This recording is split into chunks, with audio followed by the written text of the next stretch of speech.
Radio Eternidad, impactando el presente con un mensaje eterno. Hoy más que nunca necesitamos la capacidad de un pensamiento crítico y exhaustivo, basado en la palabra de Dios, que es inspirada, infalible y sin error. No podemos vivir correctamente sin una cosmovisión correcta. Pensemos bíblicamente, el podcast con el pastor Sugel Michelén. ¿A qué se refiere la Biblia cuando habla del temor a Dios? Hay dos conceptos que se complementan entre sí en cuanto al temor a Dios. La Biblia dice que las personas que no conocen al Señor, los incrédulos, deben tenerle terror a la santidad y a la justicia perfecta de Dios. Dice el Señor Jesucristo en Mateo capítulo 10, versículo 28, no temáis a los que matan el cuerpo, mas el alma no pueden matar.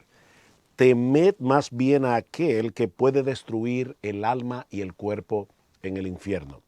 Una persona que no conoce al Señor, que no ha confiado en Cristo para el perdón de sus pecados, que no ha obtenido por gracia el don de la vida eterna en Él, confiando únicamente en Él, tiene todas las razones del mundo para tener miedo, terror a Dios.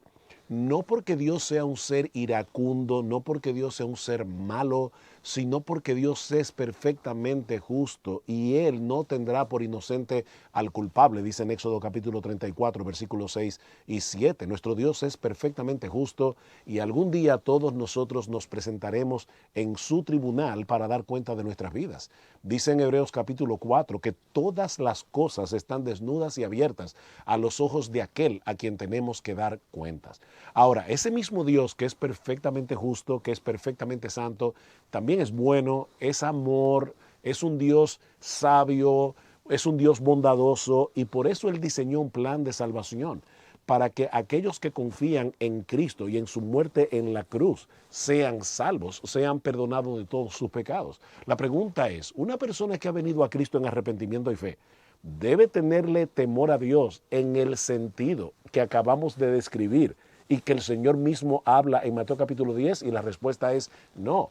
Cuando en Proverbios dice que el principio de la sabiduría es el temor al Señor, no se está refiriendo a ese terror que debe tener el inconverso, que debe tener el incrédulo, que va camino a una condenación eterna.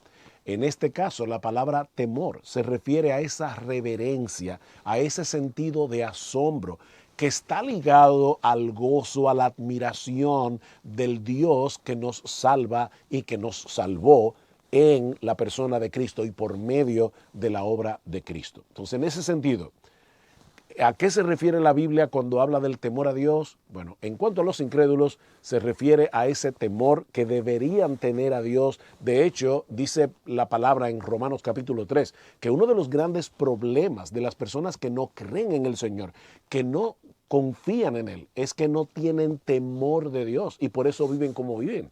Así que el incrédulo debería tener temor de ese Dios perfectamente santo y justo ante el cual algún día nos vamos a presentar. Pero nosotros los creyentes, los que hemos confiado en Cristo, los que hemos tenido el perdón de todos nuestros pecados solo por gracia y solo por medio de la fe, ya no podemos vivir en esa clase de temor. Pero sí debemos tener reverencia, asombro ante un Dios glorioso, majestuoso, el Rey de Reyes, el Señor de los Señores, el Creador del universo, el que sostiene nuestras vidas. Son dos clases de temores diferentes. De manera que si tú me estás escuchando y todavía tú no has venido a Cristo en arrepentimiento y fe, yo te exhorto a que no tomes a Dios en juego. Alguien decía que uno de los grandes problemas de nuestra generación no es tanto el hecho de que la gente no cree en Dios, sino en que lo ha trivializado, como si Dios fuera algo que nosotros no tenemos que tomar en serio. Y Dios es perfectamente santo, Él es perfectamente justo y algún día nos va a juzgar en su tribunal. Y nadie va a salir bien parado en ese juicio a menos que tenga a Jesús como su abogado.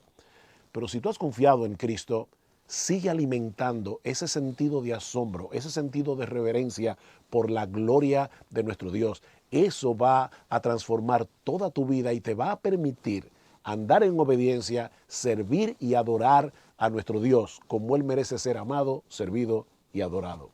Pensemos Bíblicamente, el podcast con el pastor Sugel Michelén. Radio Eternidad, impactando el presente con un mensaje eterno.